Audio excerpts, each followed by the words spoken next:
All right, so I'm back with another deity description video. This time I thought I would go through another Elamite deity. This is the high god Napirisha. So Napirisha. It's a dynastic god of Elamite kings, a representative representative deity of Anshan. And ancient Elam is in Iran, from Iran, before it was ever called Iran. A major cult center was Choga Zanbil. It's in the Khuzestan province of Iran. That's where that was. It was 19 miles from Susa, the city of Susa. His consort was likely Kiririsha, and his known divine children was Hutron. He had a Mesopotamian equivalent, the god Ea. That doesn't mean that they're exactly the same, but it's worth keeping in mind as we go. So let's check them out here. The name Napirisha is written logographically as Gal, G-A-L. Hines had in 1965 suggested that the name should be read as Napirisha, Napirisha. So Napir in Elamite means God, and Risha means great in Elamite. So the great God, basically, is what that name means. And since then, other sources have confirmed the reading. The name is spelled syllabically as Naprisha or Napirisha. Okay. In the Old Elamite period, and the Sherpu collection of incantations spells the name as Naproshu.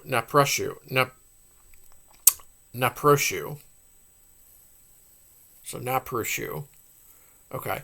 In the Persepolis fortification texts from the Achaemenid period, Napirisha was spelled as Napir Shara or Napirir Shaira. Wow. Okay.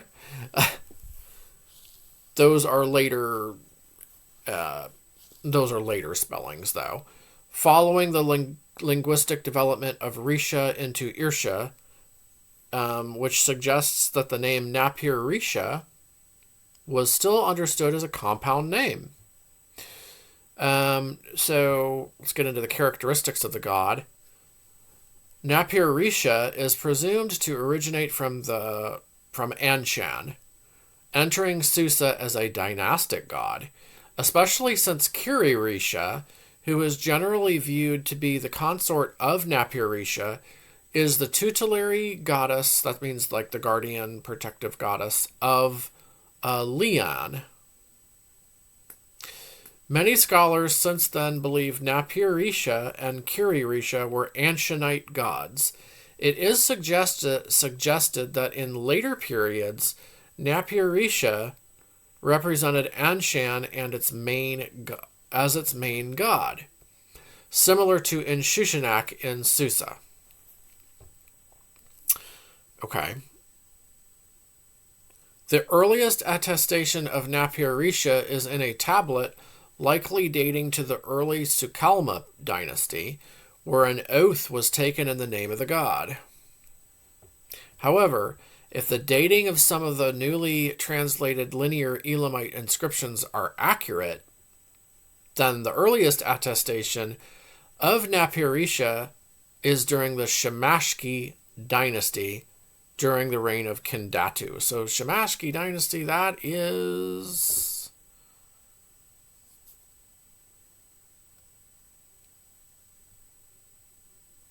I know it's pretty old.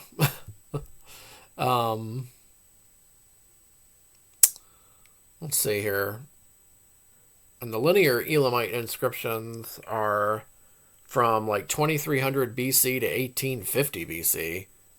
Man.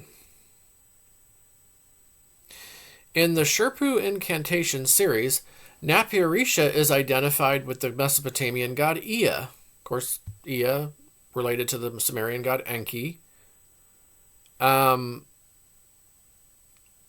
So it is thus assumed that Napirisha may have had similar traits and characteristics as Ea, such as being associated with subterranean waters.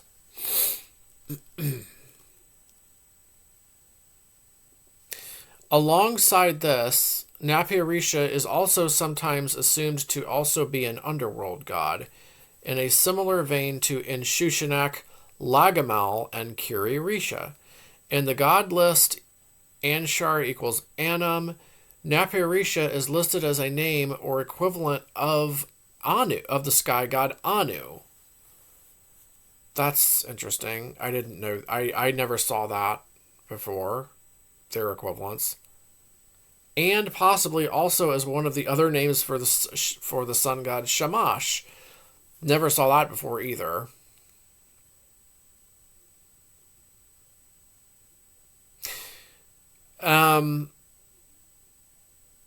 Okay, so here's some interesting details here. The identification of the god on the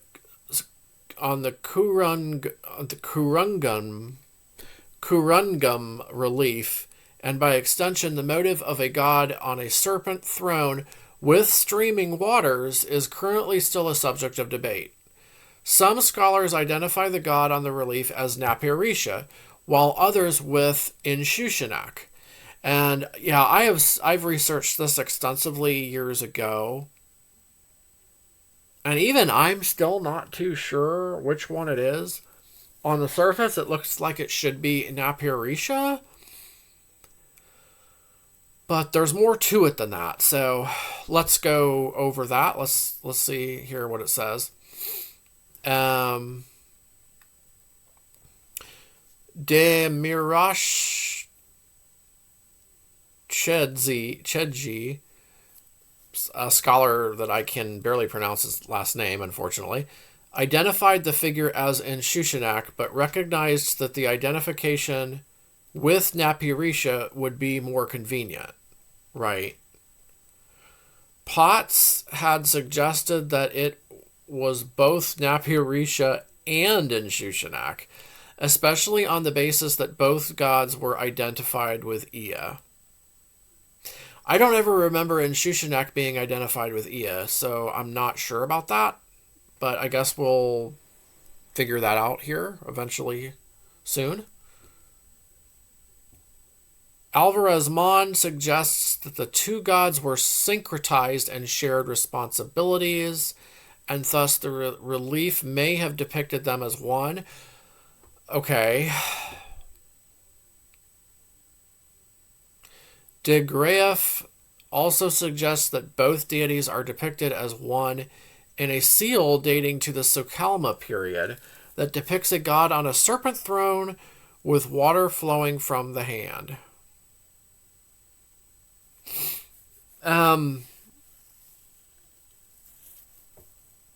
Yeah, I don't know. I don't know if they should be like identified with each other or not. And I don't know if they were syncretized. I'm not. I'd have to go through this a lot deeper, because they're mentioned separately. I mean,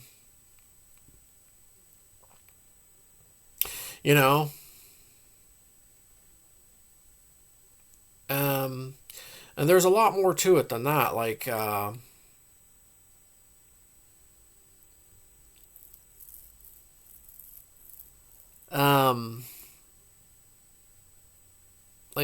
scholars identifying for the figures, for instance, as in Shushanak. I just, and it's a god and a goddess on the relief. Like, it's not just one deity.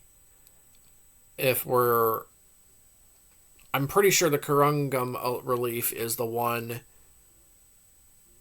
A really cool relief, by the way. I mean, it's very interesting looking. It looks like it could be. I guess it could be either one, but I always leaned towards Napirisha unless it actually said it was in Shushanak on like an inscription or something. Like then that would really cloudy the waters. But I always thought it was Napirisha and Kuririsha in the relief. So let's see. Relationship with other deities.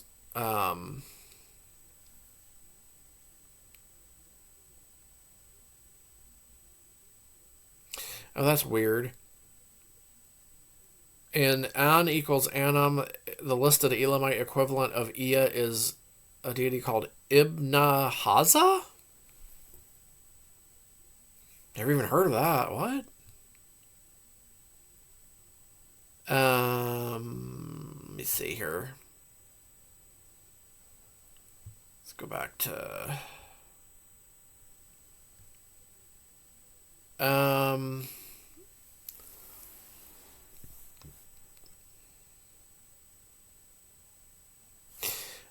All right, so let's go to relationship with the deities, with other deities. Napirisha appears commonly together with in Shushanak, starting from the Isukalma period.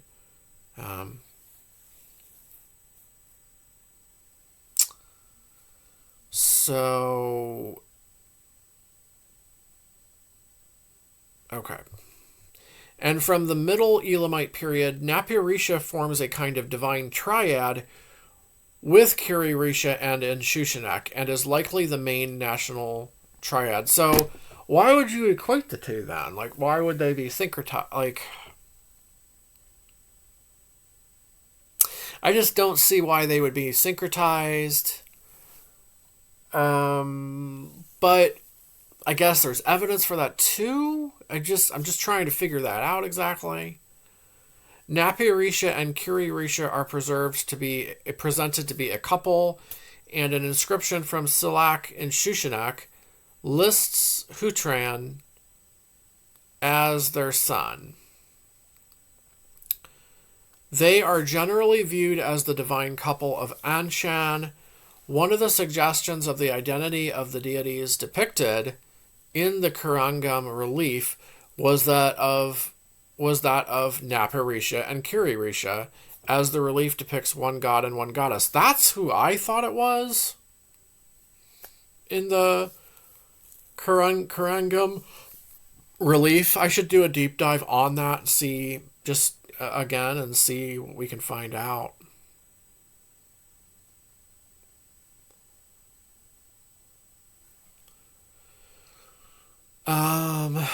So I always thought that it was Napirisha and Kuririsha on the Kurungum. It's called the Kurungum relief or the Kurungum relief.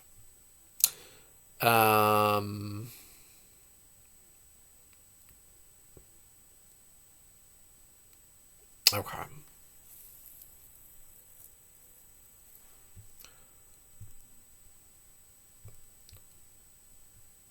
Napirisha and Inshushanak also share traits and possibly iconography, and the two gods may have been syncretized together. Other scholars further suggest that they may even have been viewed as the same god at one point. Koenig notes that in texts from Choga Zanbil, Napirisha and Inshushanak were treated as singular grammatically, but assumes a bad grammatical understanding of an original Akkadian term, while Grillet Susini and Jahangirfar takes it as evidence that the two gods were syncretized. I'm not finding evidence of that yet myself, so we'll keep on going. Grillet Susini believes that Inshushanak assimilated some of Napirisha's traits due to political and religious reasons, but points out that they remained as separate deities. And de Graaf also stresses that even if they appear together so much that their iconography and characteristics have meshed together, it does not mean that they are the same God. Right. So still, I'm not seeing them as the same deity. I'm just not yet.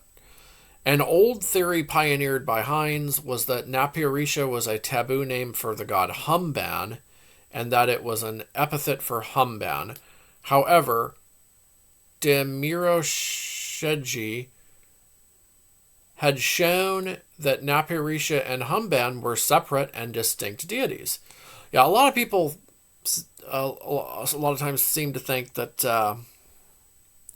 that they were the same deity. I guess much in the same way people think that Napirisha and Shushanak are, but they're always mentioned separately. Is there a compound name somewhere? I don't think so.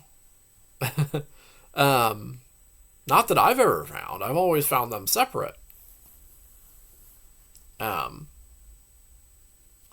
But I can understand, there's also similarities for sure. There's evidence of that. Just got to keep everything in mind.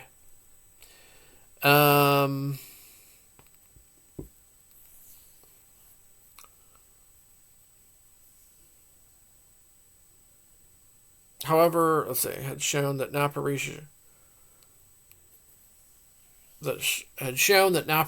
and Humban were separate and distinct deities, and the dual name Humban-Napirisha is not attested in Elamite sources. So Napirisha can't be an epithet. Also can't be an epithet.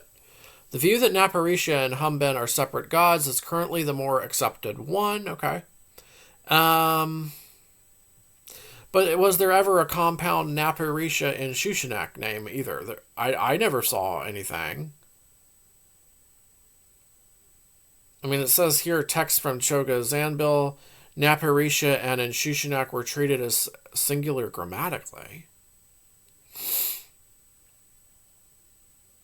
I don't know.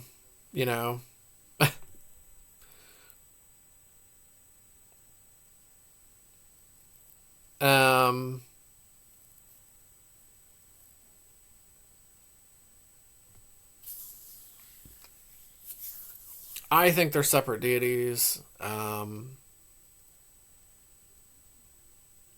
In the underworld vision of an Assyrian prince, that's a Neo-Assyrian text from the 7th century BC. Huh. Napirisha, along with Humban and a god named Jabru, now appear together and are named as protectors of the ghost. They also appear together in the Shirpu incantation series in the exact order. The underworld vision of an Assyrian prince otherwise also has other cultural influences, notably Egyptian, which is perhaps linked to the multicultural environment of the Assyrian Empire.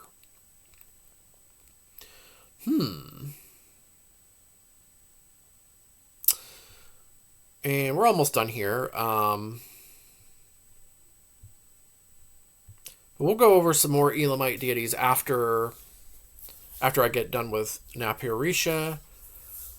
We did do the god Seemut, and I want to do more on the goddess Pirinkir, give her her own video too. And I want to do Kiririsha, of course, and of course in Shushanak and Humban. A temple to Napirisha, Kiririsha, and the deities called the Bahahutup is attested at Lian in the Middle Elamite period. Shrines dedicated to Napirisha were also discovered in Susa during the Middle Elamite period. Demirosheji suggested that Napirisha was the personal god of King Untash Napirisha. That's circa 1300 BC. The name of a temple constructed by Hutelutash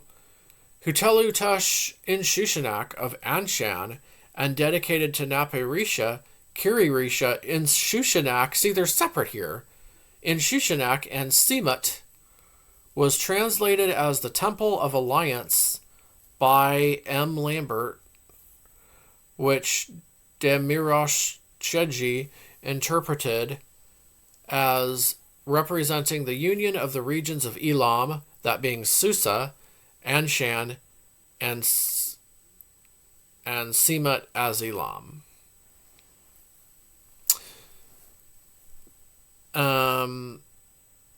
Additionally, the High Temple at Shogazanbil was dedicated jointly to Napirisha and Inshushinak, even though several inscriptions appear to refer to both of the gods as singular. Now, what do they mean by that? The inscriptions appear to refer to them both as singular. I mean, that's interesting. And then others don't, though. Napirisha was still attested during the Achaemenid period, and is now that's 550, circa 550 BC. It's pretty late, and is recorded in the fortification texts. He appears a total of 26 times, and Henkelman suggests that his popularity within the fortification archives may be due to his reign from the highlands. He is attested with regions not historically known to have been under Elamite cultural influence, which led to Haidmari Koch to assume that Napirisha was only venerated in isolated communities by the Elamites. However, such a suggestion relies on a cultural dichotomy or exclusion between the Persians and the Elamites, which had been challenged in more recent scholarship. Okay, so we are done.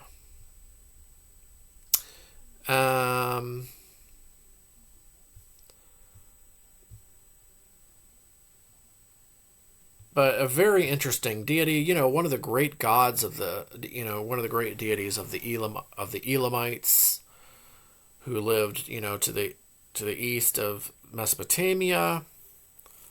I've always been fascinated by Elam and the Elamites, and they're more mysterious. We don't know as much about them, but Napirisha is one of their great gods.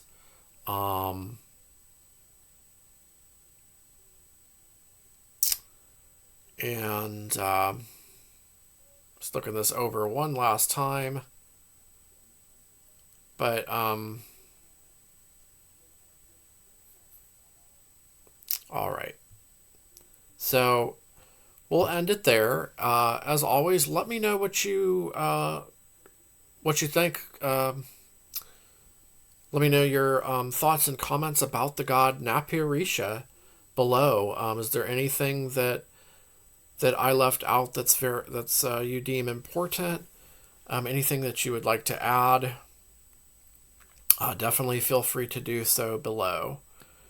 And I'll be back with more Elamite deities and other ancient Near Eastern deities description videos soon.